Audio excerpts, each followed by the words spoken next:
Hi there, welcome, join me. This is sort of like a breakdown and the anatomy of that energizing breath that we did in our last 20-minute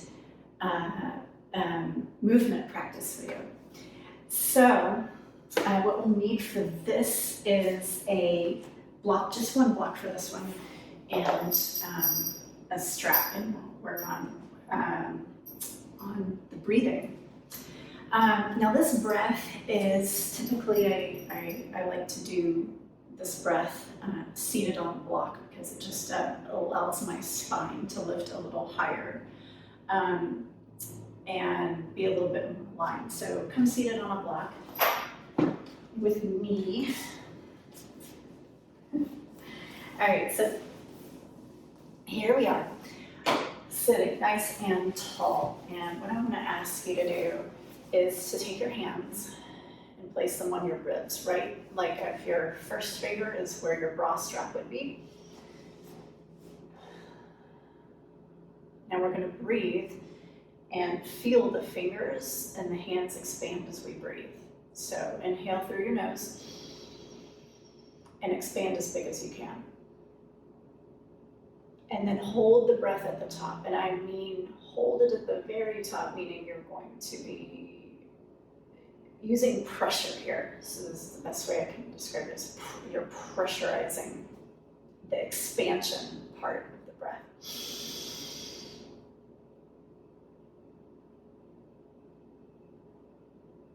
And you're holding, and you're holding.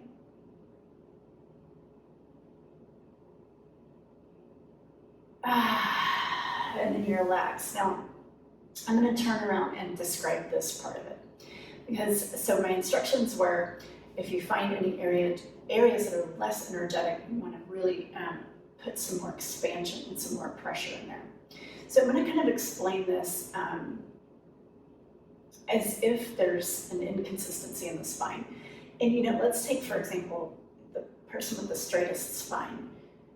It's not completely straight. There's usually a slight curve or not, even if there's no diagnosis or anything like that of scoliosis or anything. We all have some slight curves. We all have some slight little peccadillos going on in the spine, right? So I'm going to show you this from the backside and explain what I mean. So let's say that you have a slight curve, and I'm going to use my own curve because I used to have scoliosis, pretty significant case of scoliosis. And I actually used some of this breath too as part of the healing process or the straightening process. So let's say you have a slight curve that goes this way, like a C, like kind of how my arm is, but it's somewhere here in the back. Now, when you expand, if that's the case for you, there's probably going to be less energy here on this side of the spine. So this is where I would want to breathe in. So if you know this about yourself, or you feel like there's a weaker side of the spine, just place your hand right in this area and breathe in, big, huge breath into your hand and hold the pressure.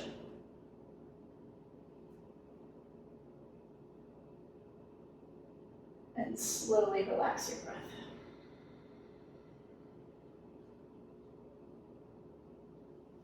Let's say you have an inconsistency here, like a little bit of like an indentation here in the back of the shoulder.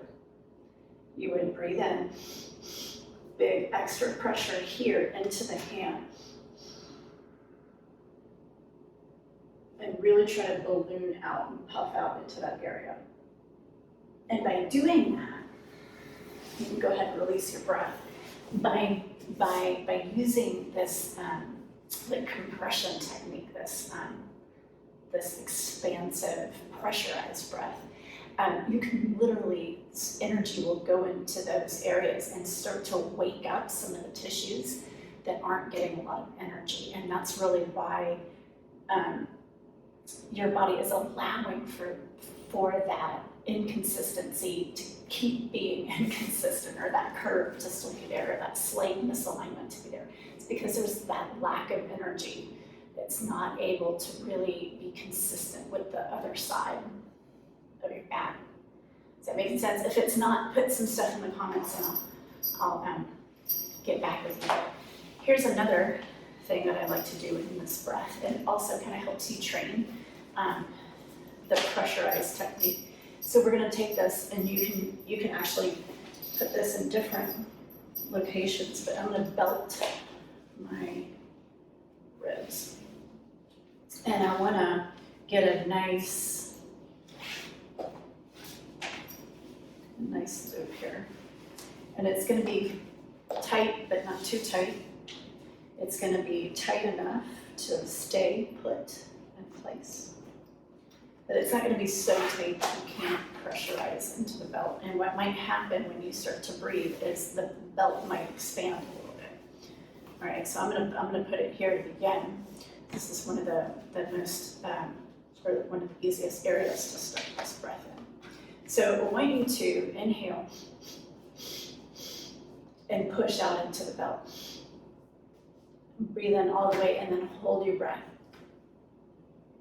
And if you feel anywhere around here that's inconsistent, or let's say doesn't push out as much into the strap, which for me it's this side here, I'm going to puff out a little bit more into that area. Hold the breath. That's what I feel. That sound funny. Hold in the breath. And then slowly relax and exhale. Now you can kind of do this with any area. So you might go down here, breathe, and think about this consistent expansion. Like if you had stripes around your shirt, you have a tight shirt like mine, and you have stripes around it, all the stripes would expand on that inhalation, right?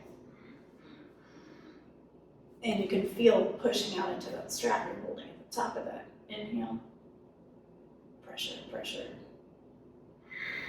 and then relax the pressure. Now, if you do this breath on a consistent basis and you hold your inhale for a long period of time, you may get lightheaded. It's okay to be lightheaded, but maybe you don't want to be completely lightheaded. So here's what you do to remedy that lightheaded feeling. Exhale. Long exhale. And then a shorter inhale. And a big old long exhale.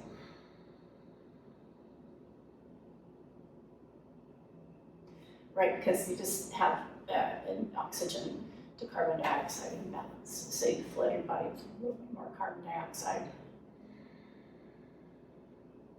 by exhaling longer. And you're also going to calm your nervous system with those long exhales. So especially if you're getting a little anxious as you're breathing in a whole lot. Okay. All right, so let's try this one more time.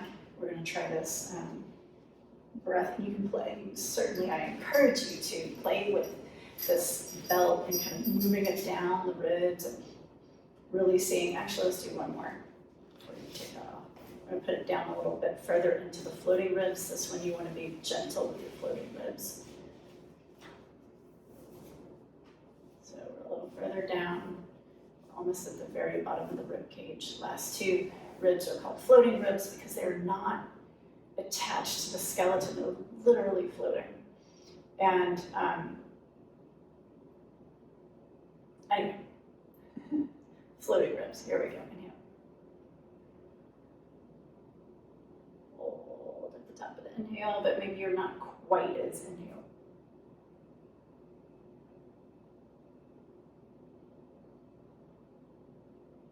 When you're ready for that exhale, slow, smooth. Long exhale. And you can really wake up some of the tissues in the torso there and even some things out with that kind of breath. So let's unstrap thyself and come into your seated position. And what we did, I think, in the videos, we went into a scenario where we were a little twisted, and I really like that too because sometimes it'll really point out the areas. For example, inhale and twist to your right. I can really feel that this side is a little less energized.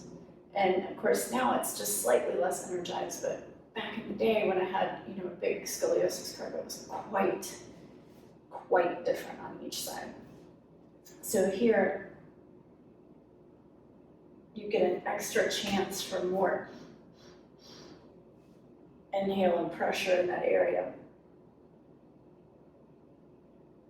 Focus on that area, because where the energy, or where the attention goes, the energy flows. And then come back and exhale. Isn't that cool?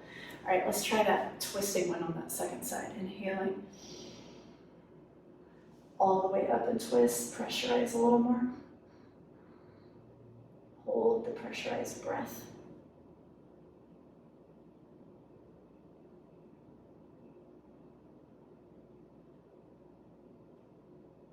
And come back to the center and release. Exhale. Awesome.